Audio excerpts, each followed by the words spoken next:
Welcome to Seasons of Grace, your daily dose of inspiration. As we journey through the Great Fast, we'll be reading selections from Father Jack Custer's book, Back to the Garden, A Lenten Journey Through Genesis.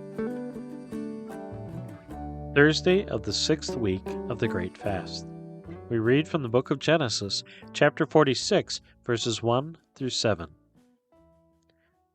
And Israel, taking his journey with all that he had, came to the well of the oath, and offered sacrifice there to the God of his father Isaac. He heard him by a vision in the night, calling him, and saying to him, Jacob, Jacob. And he answered him, Here I am. God said to him, I am the most mighty God of your father. Fear not. Go down into Egypt, for I will make a great nation of you there. I will go down with you there, and will bring you back again from there. Joseph also shall put his hands upon your eyes. And Jacob rose up from the well of the oath, and his sons took him up with their children and wives in the wagons which Pharaoh had sent to carry the old man, and all that he had in the land of Canaan. And he came into Egypt with all of his children, his sons and grandsons, daughters, and all his offspring together. It must have been difficult for Jacob to make the decision to go down to Egypt. After all, Canaan was the land promised to Abraham, the land where a great nation would come to be. Jacob offers a sacrifice to God, who speaks to him in visions of the night, telling him that, indeed, it is his will that Jacob travel to Egypt with his whole family and all his possessions. We often speak of sacrifice during the season of Lent. We pray, we fast, we give to the poor. All these are sacrifices.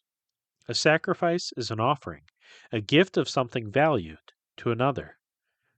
Parents often sacrifice for their children. They give of their time, their attention, out of love for the child. Children may return this sacrificial love to their parents, taking care of them when they are elderly and giving of their time and attention. During Lent, we give something to God, in time, our prayer, in fasting, our hunger and longing, in caring for the poor, our resources. But sacrifice always involves death. Under the Old Covenant, this was often the death of an animal sacrificed on an altar. In the New Covenant, it involved the death of a person, Jesus, the Son of God, who offered his life as a sacrifice for sin.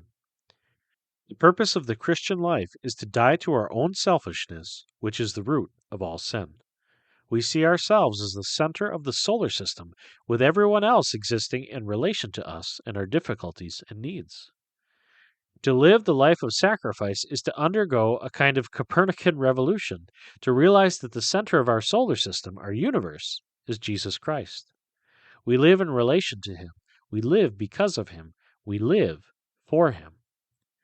The Triodian calls Lent the time of bright sadness.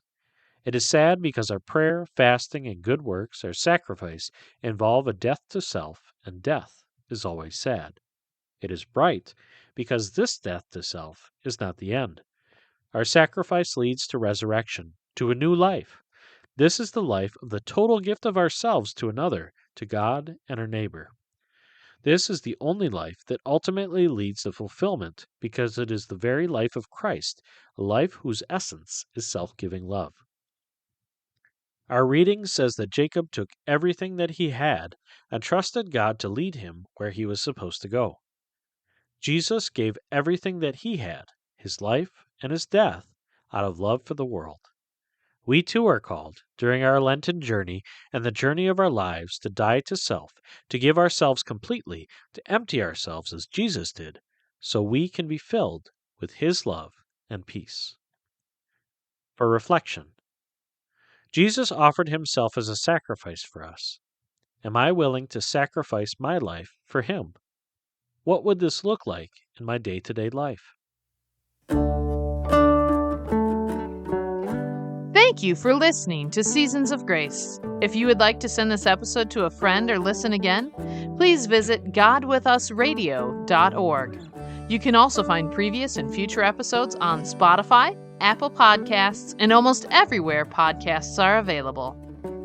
A special thank you to Eastern Christian Publications for their permission to present Back to the Garden in this format.